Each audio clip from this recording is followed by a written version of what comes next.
Supreme court के अंदर चुनाव आयोग की सुप्रीम बेइज्जती हुई है दोस्तों। आप जानते हैं सुप्रीम कोर्ट ने क्या क्या नहीं कहा है चुनाव आयोग को। मोदी सरकार के चुनाव आयोग को कहा है कि अगर चुनाव आयोग में आचार संहिता के उल्लंघन को लेकर अगर प्रधानमंत्री नरेंद्र मोदी पर आरोप लग जाए तो क्या आप कोई एक्शन लेने की हिम्मत रखते हैं। यह भी कहा गया कि इस चुनाव आयोग में टी.एन. शेषन जैसे चीफ इलेक्शन कमिश्नर रहे हैं 1990 से 96 के बीच में, मगर आप यानी कि चुनाव आयोग क्यों कठपुतली बने हुए हैं। यह भी कहा गया कि हमें आपकी जो नियुक्ति प्रक्रिया है उसमें बिल्कुल भी विश्वास नहीं है, इसलिए जो पैनल बनेगा उसमें हम चीफ जस्टिस ऑफ इंडिया यानी कि जो मुख्य न्यायाधीश हैं सुप्रीम कोर्ट के, उन्हें डाला जा सकता है। दोस्तों बेरहमी से रौंदा गया है दोस्तों सुप्रीम कोर्ट के अंदर। मामले की सुनवाई हो चुकी है और यह मामला 5 जजों की खंडपीठ के सामने था। मगर आपको इस समझना पड़ेगा दोस्तों कि दरअसल सुप्रीम कोर्ट यह कह क्यों रहा है। एक एक करके तस्वीरें आपके सामने आ रही हैं। प्रधानमंत्री नरेंद्र मोदी एक बच्ची को का सहारा लेकर गुजरात में वोट मांग रहे हैं। मैं आपको याद दिलाना चाहूंगा कि इस देश का जो national commission for child rights protection है, उनके जो प्रमुख हैं प्रियांक कनूंगो, उन्होंने राहुल गांधी के खिलाफ चुनाव आयोग में शिकायत की थी। कांग्रेस को चुनाव आयोग में जाना पड़ा था, यानी कि चुनाव आयोग ने कांग्रेस को तो बुलाया, मगर यहां पर आप देख सकते हैं प्रधानमंत्री नरेंद्र मोदी खुलेआम बच्चे का इस्तेमाल कर रहे हैं। भारतीय जनता पार्टी के नेता बार बार बच्चों का इस्तेमाल कर रहे हैं। संबित पात्रा न जाने क्या महान काम कर दिया है भाजपा ने एक बच्ची का इस्तेमाल करके। वो तो यह भी कह रहे हैं कि एक बच्ची ने एक दिन के लिए बीजेपी का चुनाव प्रचार संभाल लिया। इसके अलावा देखिए धर्मेंद्र प्रधान, ये तमाम लोग अपनी पीठ थपथपा रहे हैं एक बच्ची का चुनाव में इस्तेमाल जब हुआ। बात यहां नहीं रुकी। हिमाचल प्रदेश के चुनावों में खुलेआम धर्म के मुद्दे पर देश के गृह मंत्री जो हैं वोट्स मांग रहे थे, राम मंदिर का जिक्र कर रहे थे, बाबर का जिक्र कर रहे थे, राम मंदिर जन्मभूमि के हिंसक इतिहास का जिक्र कर रहे थे। खुलेआम मंदिर के नाम पर, धर्म के नाम पर वोट मांगा जा रहा था और चुनाव आयोग पूरी तरह से खामोश है।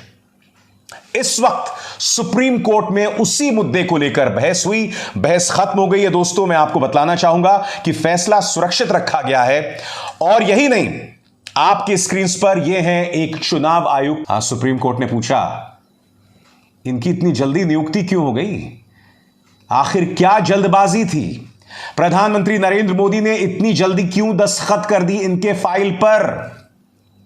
सुप्रीम कोर्ट में चुनाव आयोग और मोदी सरकार को तार तार कर दिया गया दोस्तों। मगर सबसे पहले मैं आपको बतलाना चाहूंगा कि खबर क्या है, आज की जो खबर है वो, और फिर मैं आपको बतलाऊंगा कि सुप्रीम कोर्ट ने क्या कहा। आपके स्क्रीन पर चुनाव आयोग में सुधार और स्वायत्तता के मुद्दे पर 4 दिनों तक चली सुनवाई के बाद सुप्रीम कोर्ट की संविधान पीठ ने फैसला सुरक्षित रख लिया है। Justice K M. Joseph, justice Ajay Rastogi, justice Aniruddha Bose, justice Hrishikesh Roy और जस्टिस सी.टी. रविकुमार की पीठ ने फैसला सुरक्षित रखा है। सभी पक्षकारों को लिखित दलीलें देने के लिए 5 दिनों की मोहलत संविधान पीठ ने दी है। इसके बाद सुप्रीम कोर्ट यह तय करेगा कि क्या मुख्य चुनाव आयुक्त और चुनाव आयुक्तों की निष्पक्ष और पारदर्शी तरीके से नियुक्ति के लिए एक स्वतंत्र पैनल का गठन किया जाए या न किया जाए। दोस्तों अपने आप में बहुत बड़ी खबर है और हर बार की तरह मीडिया ने इसे खारिज कर दिया है, इस पर कोई चर्चा नहीं की जा रही है। क्योंकि आप जानते हैं दोस्तों, हाल ही में जब राहुल गांधी पर यह आरोप लगाया गया था कि वो भारत जोड़ो यात्रा में बच्चों का इस्तेमाल कर रहे थे, तब चुनाव आयोग भी मुस्तैद था, national commission for child rights protection भी मुस्तैद था। मगर दूसरी तरफ जब भारतीय जनता पार्टी यही हरकत करती है तो वो खामोश रहते हैं। एक एक चीज आज मैंने आपको बताई जो सुप्रीम कोर्ट में कहा गया, और यही नहीं, इन्हें किस तरह से नियुक्त किया जाता है, किस तरह से अपॉइंट किया जाता है, उस पर भी सवाल उठाया गया है। आपके स्क्रीन पर अरुण गोयल के मुद्दे पर आज सुप्रीम कोर्ट के अंदर जबरदस्त लताड़ लगाई गई है मोदी सरकार के वकील को। मैं एक एक करके आपको बतलाने वाला हूं कि आज अदालत में दरअसल कहा क्या गया, जो आपके स्क्रीन पर आया है। सबसे पहले यह देखिए, बिजली की तेजी से चुनाव आयुक्त की नियुक्ति क्यों 24 घंटों के भीतर ही नियुक्ति की सारी प्रक्रिया कैसे पूरी कर ली गई? किस आधार पर कानून मंत्री ने 4 नामों को शॉर्टलिस्ट किया है? तेजी से इस नियुक्ति, कानून मंत्री आखिर किस आधार पर चुनाव आयुक्तों का नाम शॉर्टलिस्ट कर रहे हैं? यानी कि कहीं ना कहीं सुप्रीम कोर्ट इस मुद्दे पर भी सवाल उठा रहा है कि जिन लोगों को आप नियुक्त कर रहे हैं, कहीं ऐसा तो नहीं है ये लोग सत्ता परस्त हैं? सुप्रीम कोर्ट ने नहीं कहा, मैं कह रहा हूं। सुप्रीम कोर्ट इनडायरेक्टली, अप्रत्यक्ष तौर पर यह पूछ रहा है कि जिन लोगों की आप नियुक्ति कर रहे हैं, कहीं ऐसा तो नहीं ये भाजपा समर्थक हैं? क्योंकि देखिए, अगर चुनावी प्रक्रिया ही सत्ता पक्ष में हो, यानी कि भाजपा के पक्ष में, तो चुनाव निष्पक्ष कैसे होंगे? आगे क्या कहा दोस्तों, और जो कहा इस पर गौर कीजिएगा। सुप्रीम कोर्ट ने केंद्र सरकार पर सवाल उठाते हुए कहा, चुनाव आयोग की नियुक्ति में इतनी जल्दबाजी क्यों, इतनी सुपरफास्ट नियुक्ति क्यों?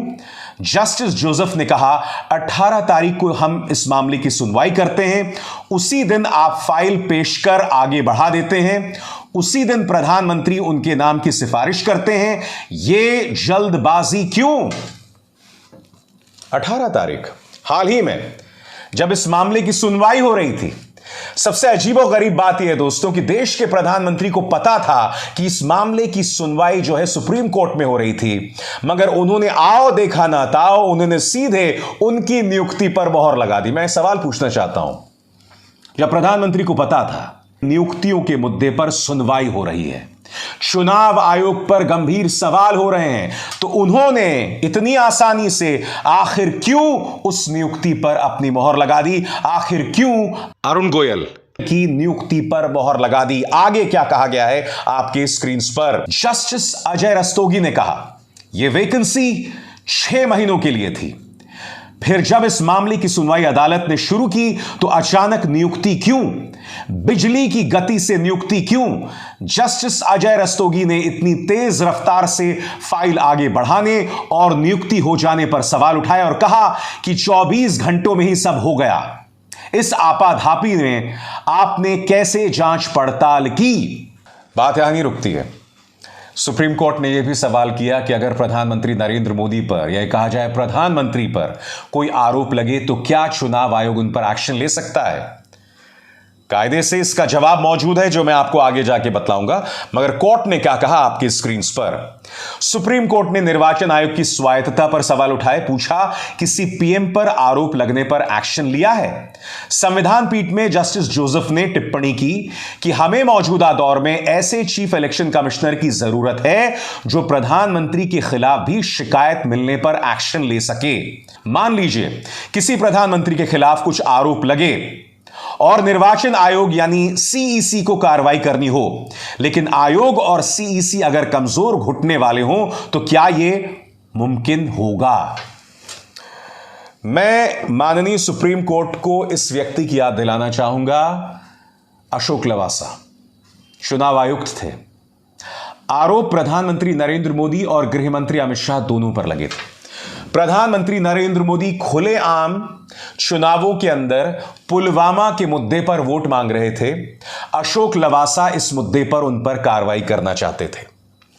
देश के गृह मंत्री अमित शाह वायनाड के ऊपर बयान देते हैं कि राहुल गांधी वहां इसलिए भाग गए क्योंकि वहां पर मुस्लिम जो हैं वो मेजॉरिटी में है। सरासर गलत बयान, और एक बार फिर धर्म का सहारा लिया।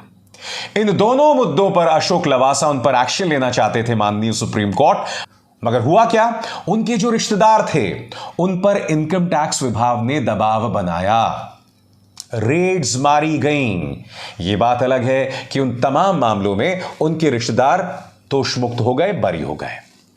तो जो चुनाव आयोग सवाल पूछ रहे हैं कि क्या आप में हिम्मत है, अशोक लवासा ने हिम्मत दिखाई थी मिलॉर्ड्स, मगर उनकी हिम्मत का क्या सिला हुआ आप भी देखिए। इसलिए यह सुनवाई जो हो रही है बहुत महत्वपूर्ण है दोस्तों, बहुत जरूरी है, क्योंकि अगर चुनाव आयोग निष्पक्ष नहीं होगा, अगर उसमें अपॉइंटमेंट की प्रक्रिया निष्पक्ष नहीं होगी, तो यही होगा जो दिखाई दे रहा है।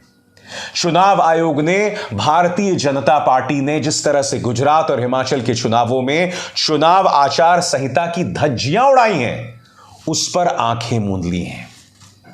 मैंने आपको याद होगा अपने कार्यक्रम में आपको बतलाया था कि चुनाव आचार संहिता में साफ तौर पर लिखा हुआ, आपकी स्क्रीन पर देखिए, साफ तौर पर लिखा हुआ है कि आप धर्म का इस्तेमाल नहीं कर सकते वोट्स हासिल करने के लिए, लोगों में धर्म के आधार पर बंटवारा पैदा नहीं कर सकते। मगर भाजपा यह बार बार करती है। उत्तर प्रदेश चुनाव याद कर लीजिए, मुख्यमंत्री आदित्यनाथ ने क्या कहा था? मुख्यमंत्री आदित्यनाथ ने साफ तौर पर कहा था कि यह चुनाव 80% बनाम 20% है।